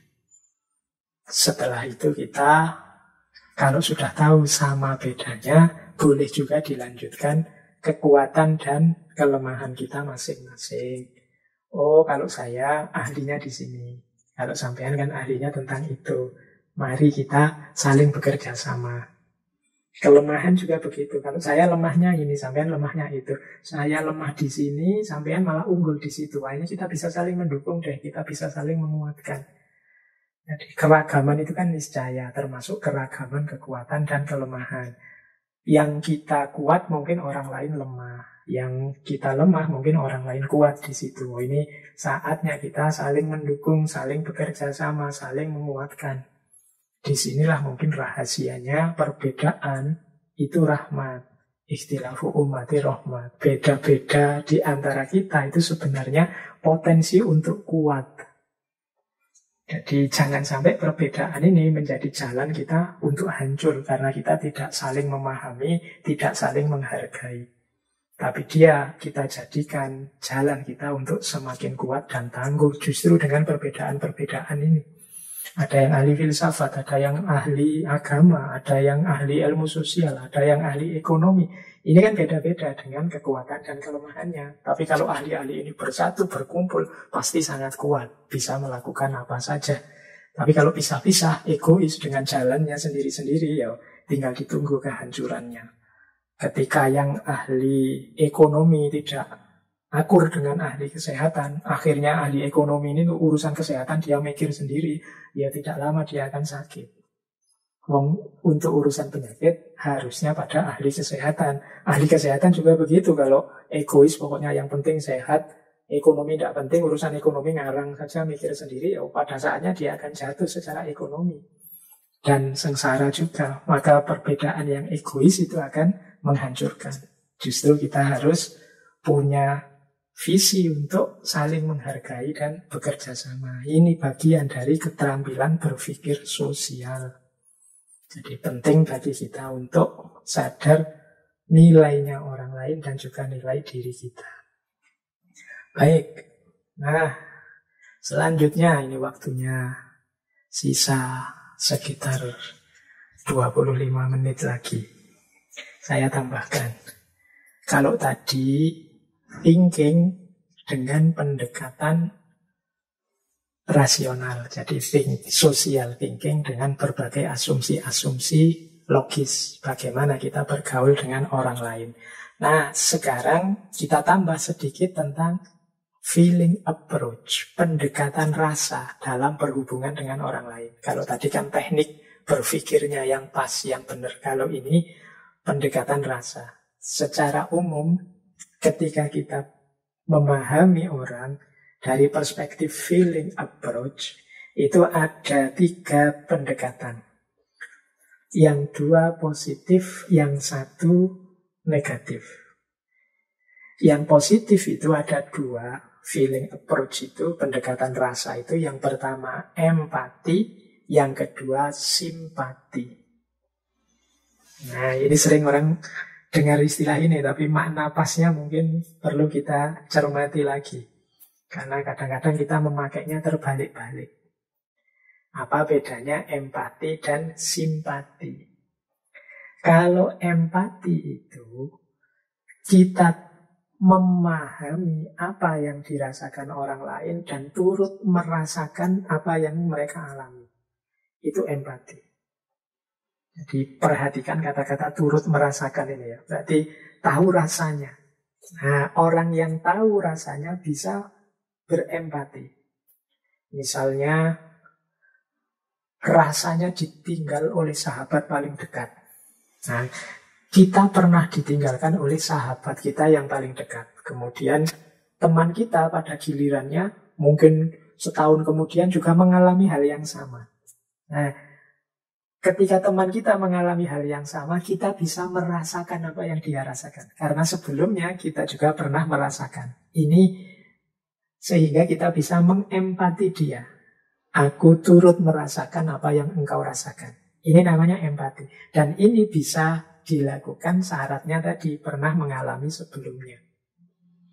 Jadi ini levelnya empati. Ya, misalnya yang pernah ditinggal orang tuanya bisa mengempati temannya yang sedang ditinggal orang tuanya. Kalau kita belum, orang tua kita masih lengkap, kita belum bisa nyampe level empati. Kita tidak bisa bilang, aku turut merasakan ya kamu kehilangan orang tua. Tidak, orang tua kita masih lengkap, kita belum tahu rasanya. Kayak rasa pedas misalnya, tidak bisa kan kita mengira-ira rasa pedas itu. Untuk tahu rasa pedas ya kita makan lombok baru tahu, oh ini pedas. Kalau ada teman kita kepedesan, aku tahu rasa pedesmu. Aku turut merasakan pedes yang mau rasakan. Karena aku pernah ngalami rasa pedes. Nah itu empati. Jadi rasa paham dan turut merasakan yang dialami orang lain. Dalam dunia sosial ini penting. Mungkin sebagian besar yang dialami orang lain itu sebenarnya juga pernah kita alami. Meskipun hal-hal tertentu tidak. Jadi kegembiraan, kemudian kesedihan, kemudian rasa jenuh, rasa bosan, itu bisa empati. Para murid mungkin karena sudah bosan sekolah daring, sudah bosan mahasiswa kuliah daring, itu bisa saling mengempati karena sama-sama turut merasakan. Itu feeling approach yang pertama. Feeling approach yang kedua, simpati. Kalau simpati itu aku ikut prihatin, aku merasa peduli dengan kesulitanmu, aku turut berbelasungkawa dan lain sebagainya. Ini namanya simpati. Memahami kesedihanmu meskipun aku belum pernah mengalami. Aku prihatin dengan bencanamu, dengan kesulitanmu, dengan musibahmu, meskipun aku belum pernah mengalami. Aku ikut prihatin. Ini namanya simpati. Jadi baik empati maupun simpati, dalam dua-duanya ada unsur rasa pedulinya. Bedanya kalau empati, aku peduli dan turut merasakan karena pernah mengalami. Kalau simpati, aku peduli meskipun aku belum pernah mengalami. Oke, yang ketiga, apati. Ini yang saya sebut tadi, yang coraknya agak negatif. Apati itu mungkin aku pernah merasakan, mungkin aku ngerti kesedihanmu, tapi aku tidak peduli. Aku ngerti engkau sedih, aku juga pernah mengalami hal yang sama, tapi aku tidak peduli. Nah, itu namanya apati. Kadang-kadang diterjemahkan dalam bahasa Indonesia sebagai apatis, cuek, tidak peduli. Nah, jiwa-jiwa apatis ini jiwa-jiwa yang perlu dididik lagi bagian social thinking. Jadi orang ini perlu tambahan kemampuan berpikir sosial, hidup secara positif menanggapi situasi sosial. Empati, simpati, dan apati. Mari kita perbanyak empati dan simpati dalam dunia sosial kita. Maka hidup kita akan lebih nyaman. Kebersamaan kita bersama orang lain lebih menenangkan dan menyenangkan. Semoga tidak banyak di antara kita yang bermental apati. Sebenarnya tahu, sebenarnya mengerti, tapi pura-pura tak peduli. Mungkin karena terlalu benci atau mungkin mentalnya memang mental cuek, mental tidak peduli, mental apati. Baik, kita lanjutkan. Mungkin ini materi terakhir sebelum kita akhiri kajian kita, yaitu tentang penghalang, blockers, yang merusak pemahaman kita yang baik terhadap orang lain. Jadi ini merusak kemampuan berpikir sosial yang jernih. Ini mental blockers kalau bahasa saya. Jadi blockers mental. Hati-hati jangan sampai ada 4 hal ini dalam diri kita. Mari kita atasi, semoga tidak ada. Karena ini nanti merusak kehidupan sosial, kebersamaan kita dengan yang lain. Yang pertama namanya etnosentrisme. Yang kedua prejudice.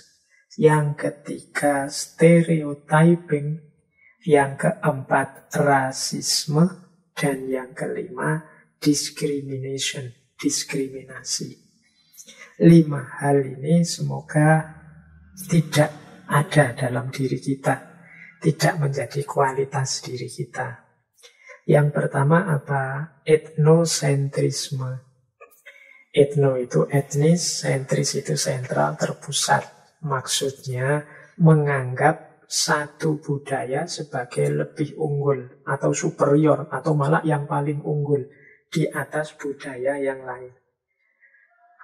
Orang yang terjangkiti etnosentrisme ini biasanya terus menganggap orang lain, budaya yang lain, kelompok masyarakat yang lain di luar dirinya itu sebagai rendah, sebagai jelek, sebagai tidak maju, sebagai tidak beradab, sebagai inferior, dan lain sebagainya.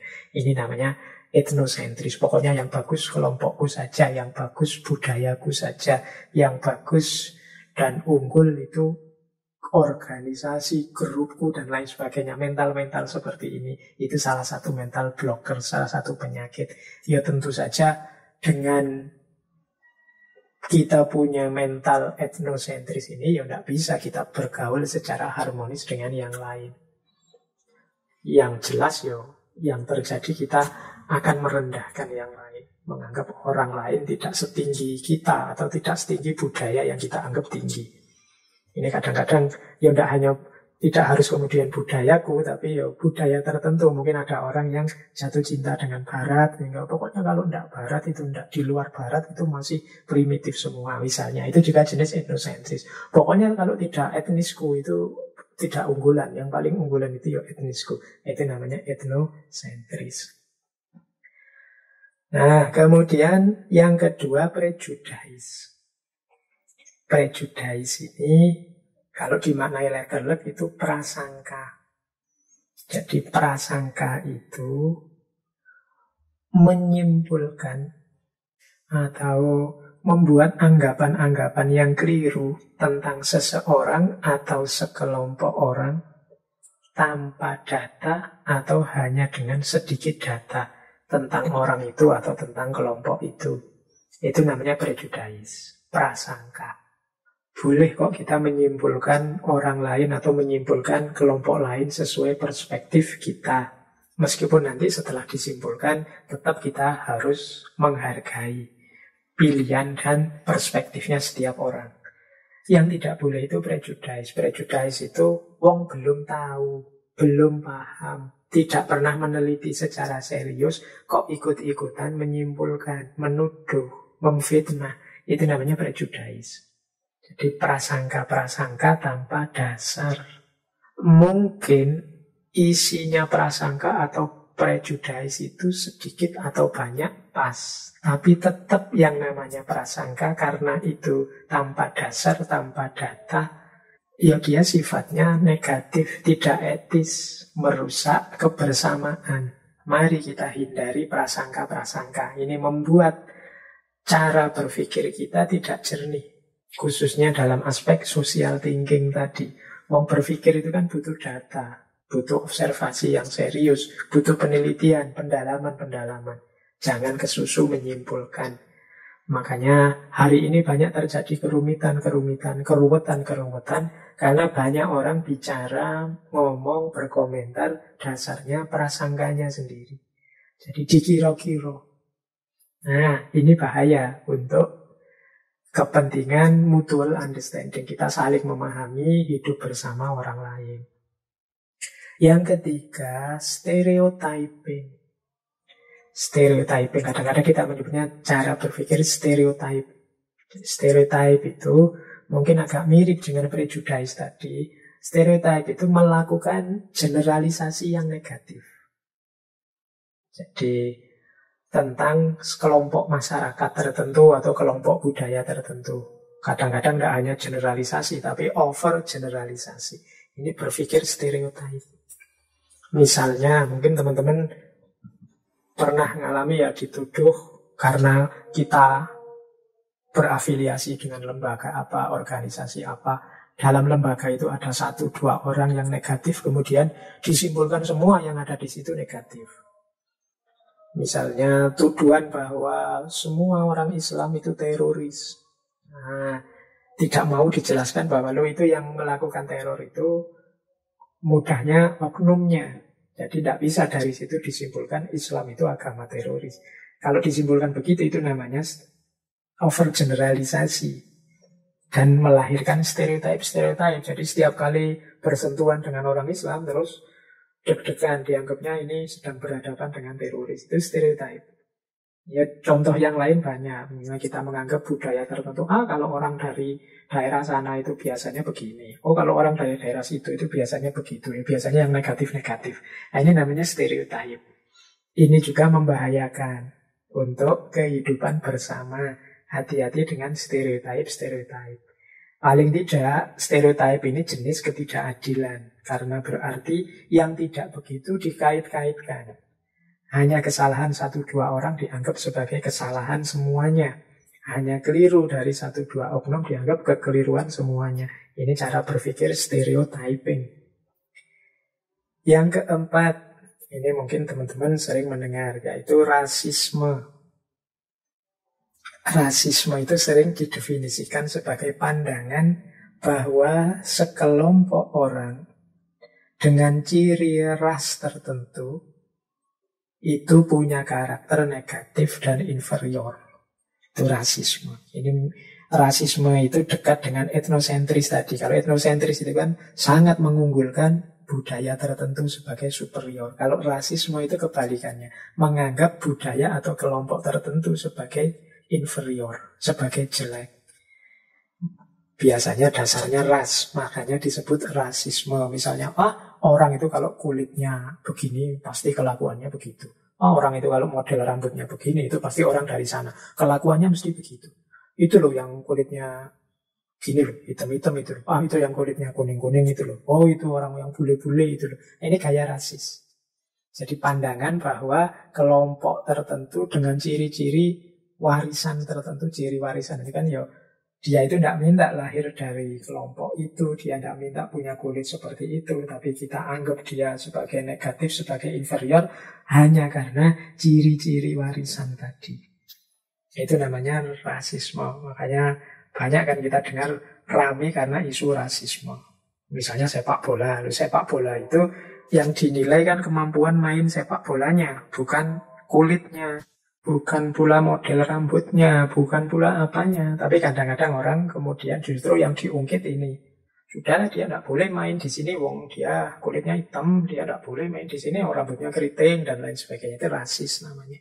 Jadi dikait-kaitkan dengan rasnya. Padahal dia tidak minta, itu sudah ketetapannya Tuhan. Dia lahir dengan karakter ras seperti itu. Itu rasis. Jadi kalau etnosentris tadi merasa unggul, yang lain rendah semua. Kalau rasisme ini menganggap satu budaya tertentu sebagai rendah. Nah, etnosentris, prejudis, stereotip, dan rasisme itu nanti kalau membuahkan tindakan, orang melakukan tindakan tertentu dengan dasar etnosentris, prejudis, stereotip, rasis, dari situ biasanya muncul diskriminasi.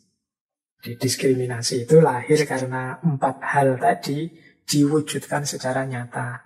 Etnosentris misalnya, kita hanya menerima orang dari sini, dari kelompok ini, dari daerah sini, dan lain sebagainya. Nah, ini masuk kategori diskriminasi, buahnya etnosentris. Atau saya tidak mau kerja dengan orang dari kelompok ini deh, orang dari kelompok ini ngeyelan. Nah, ini diskriminasi buah dari prejudis.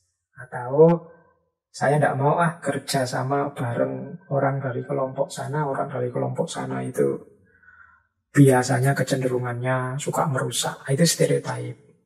Atau karena rasis. Dia kulitnya hitam, tidak mau aku. Itu diskriminatif karena rasisme. Jadi hati-hati, ini penyakit-penyakit sosial yang bisa tumbuh dalam diri kita. Namanya mental blockers yang membuat kita tidak jernih dalam berpikir sosial. Tentu saja tadi teknik-teknik luar biasa untuk kita menghargai orang lain, memahami orang lain sudah tidak berguna lagi kalau dalam diri kita ada penyakit-penyakit 5 ini. Etnosentris, prejudis, stereotyping, dan rasisme. Nah, terakhir, terus cara mengatasinya bagaimana? Ya, cara mengatasinya secara umum ada teori namanya mindfulness. Mindfulness itu bagaimana perhatian dan fokus kita sepenuhnya kita arahkan ke sini dulu. Jadi kita bersihkan dulu diri kita dari kotoran-kotoran, baru kita isi yang baik-baik. Ini kita pakai strategi mindfulness. Kalau dalam dunia tasawuf itu ada takholli baru tahalli. Kalau masih ada kotoran-kotoran rasisme, kotoran-kotoran prejudis, kotoran-kotoran etnosentris, ya tidak bisa kita melanjutkan berpikir sosial dengan jernih, dengan baik. Maka kita bersihkan dulu. Antara lain dengan strategi mindfulness tadi. Apa saja strategi kita untuk membersihkan tadi mental-mental blockers tadi? Yang pertama, marilah kita akui, kita terima dulu kalau memang ternyata dalam diri kita ini ada bias-bias negatif tadi. Ayo kita, kalau bahasa Jawa ini kita petani, kita urai, kita cari bias-bias prasangka, bias-bias stereotip, bias-bias diskriminatif itu yang ada dalam diri kita. Kalau ketemu, kita akui dulu, ternyata aku ini masih rasis ya, ternyata aku ini masih suka prasangka-prasangka. Kita terima dulu ini, ya kayak orang sakit itu loh, kita temukan dulu penyakitnya. Ya kalau penyakitnya tidak ketemu, ya bagaimana mengobatinya. Nah, kalau sudah ketemu, kemudian kita akui, baru kemudian kita obati. Mari kita uji argumen-argumen dari kesimpulan kita tentang orang lain. Coba sih, alasannya apa sih? Kok kita bisa rasis tadi loh? Kok kita bisa stereotip tadi loh? Benar nggak sih argumen kita? Dasar pikiran kita untuk menyimpulkan sampai kita jadi stereotyping atau kita kemudian membuat prasangka-prasangka negatif pada orang lain tadi loh, apa pas, apa cocok. Nah, jadi kalau sudah ketemu penyakitnya, kita obati dengan ini. Kita cek kemudian, kalau kita kesulitan, boleh kita cari argumen-argumen, pandangan-pandangan lain yang menetralkan pandangan negatif kita. Kalau kita memang terlalu terjebak pada hal-hal yang negatif, coba deh kita cari hal-hal positifnya. Atau kalau memang mampu, kita cari kelemahan-kelemahan argumen kita. Misalnya tadi, kok kita rasis? Hanya menganggap orang negatif dari warisan-warisan genetiknya. Nah, argumen tadi mungkin berguna loh. Wong dia itu punya ciri genetik seperti itu kan bukan pilihan dia. Wong ya Tuhan, Allah yang menentukan. Jangan-jangan kalau kita rasis seperti itu, kita sedang menghina ciptaannya Tuhan, atau kita sedang menolak atau membantah ketetapannya Tuhan. Wah, betapa kita berdosa kalau kita memang melakukan hal yang seperti itu. Nah, ini cara kita menguji, menyimpulkan argumen-argumen rasis kita, argumen stereotip kita yang keliru tentang orang lain. Misalnya yang stereotip tadi, opo adil ya, salahnya 1-2 orang kemudian ditimpakan pada semua orang dari kelompok itu.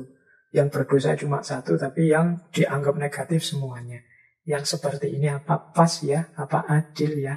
Nah, ini penting untuk kita menetralkan kembali hal-hal negatif yang mengotori pikiran dan batin kita.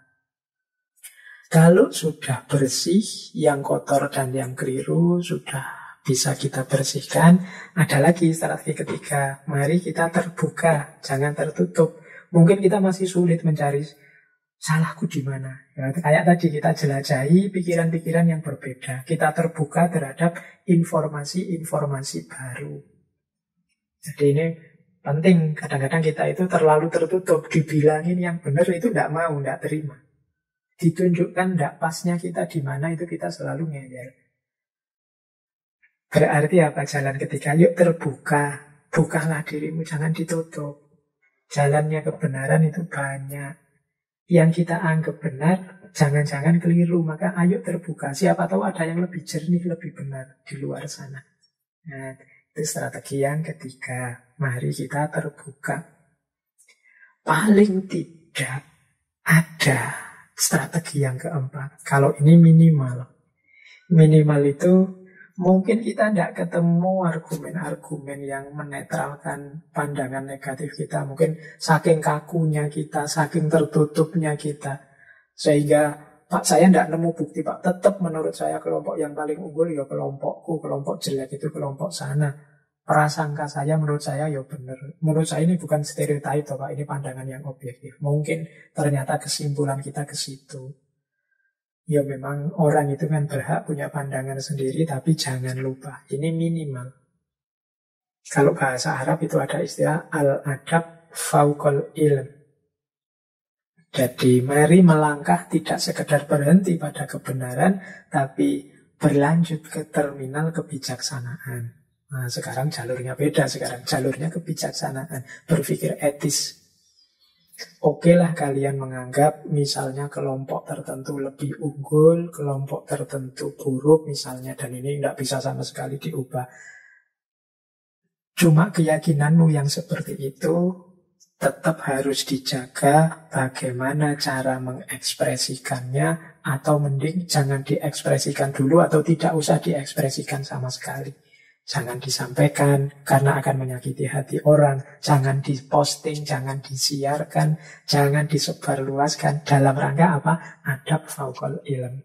Mungkin disampaikan di forum sangat khusus yang kalau syarat dan ruang dan waktunya memungkinkan, cocok, sesuai, tidak menyakiti hati orang, dalam rangka menjernihkan persoalan dan lain sebagainya.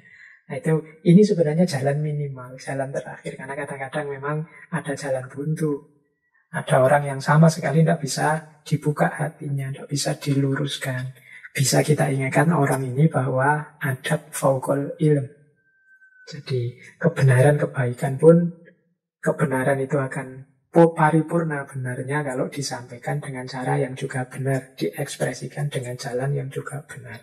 Tapi semoga kita tidak sampai ke yang keempat ini. Kalau sudah sampai yang keempat yang hanya mengandalkan adab fauqal ilm, khawatirnya sekali waktu rasisme kita, sekali waktu etnosentrik atau prejudis kita mencuat keluar dan jadi masalah, yang paling bagus ya tetap mari kita bersihkan diri kita dari kotoran-kotoran sosial tadi. Baik itu etnosentris, prejudis, stereotip, rasisme maupun diskriminasi. Ini penting karena untuk kehidupan sosial kita. Kita bukan makhluk yang bisa berdiri sendiri, hidup sendiri tanpa dukungan dan bantuan orang lain. Kita ini selalu butuh orang lain dalam berbagai bentuknya di berbagai level kehidupan kita. Baik teman-teman, mungkin itu dari saya untuk malam hari ini tentang social thinking. Semoga yang saya sampaikan ini sedikit banyak memberi kontribusi untuk meningkatkan kualitas hidup kita. Kalau masih ada yang belum cocok, tidak sesuai, tidak seperti yang dibayangkan teman-teman dan lain sebagainya, ya saya minta maaf dan semoga kita terus bisa belajar sehingga nanti akhirnya kita tahu yang lebih cocok seperti apa, lebih pas seperti apa, lebih benar seperti apa, khususnya dalam konteks berpikir sosial. Oke, kurang lebihnya saya minta maaf. Saya akhiri sekian untuk malam hari ini. Wallahul muwaffiq, wallahu a'lam bishawab. Wassalamualaikum warahmatullahi wabarakatuh.